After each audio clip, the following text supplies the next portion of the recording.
Fala pessoal, tudo certo? Esse é o nosso primeiro vídeo da trilha sobre Kubernetes. Hoje vamos introduzir conceitos básicos e componentes da arquitetura do Kubernetes. Kubernetes. Kubernetes também é conhecido pela abreviação K8S. Essa forma de abreviar utiliza o conceito de numerônimos, onde palavras são abreviadas baseado em números, que geralmente são a quantidade de letras entre a primeira e a última letra de uma palavra.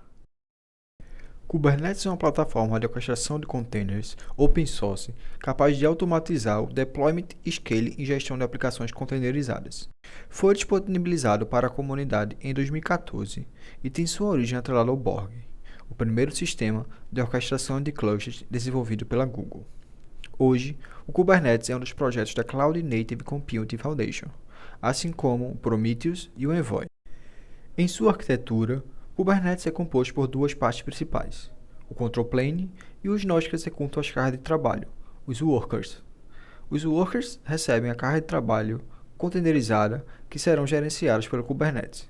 Os Containers são executados na menor unidade computacional de um cluster, os Pods. Pods podem conter um ou mais containers e possuem a capacidade de armazenamento e rede.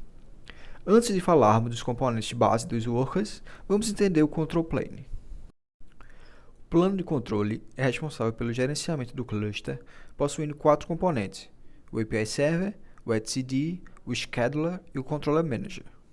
O API Server serve uma interface para que outros componentes do cluster interajam com o Control Plane e entre si. Utiliza operações REST para permitir que usuários possam realizar requisições e gerenciar o cluster. O Scheduler é responsável por alocar novos pods nos workers.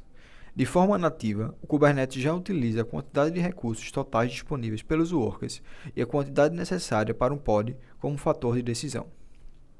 O etcd é um sistema de armazenamento open source baseado em chave-valor distribuído. É usado para configuração compartilhada e coordenação de sistemas distribuídos.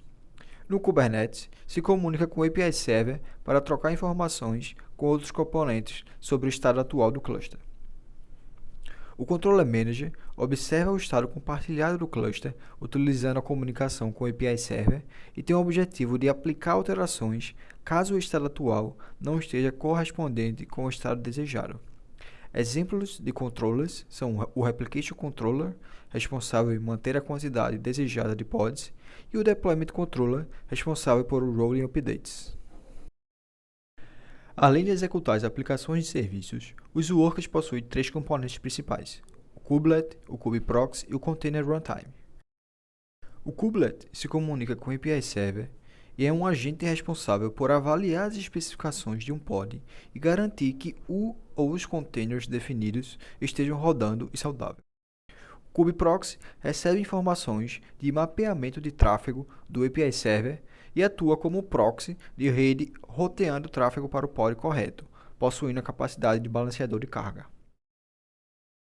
O Container Runtime se comunica com o Kubelet e é responsável por executar os containers nos workers, incluindo o download da imagem de um repositório e gerenciamento de recursos e ciclo de vida dos containers.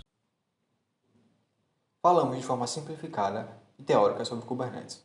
No próximo vídeo, vamos para a prática e vamos aprofundar em outros conceitos.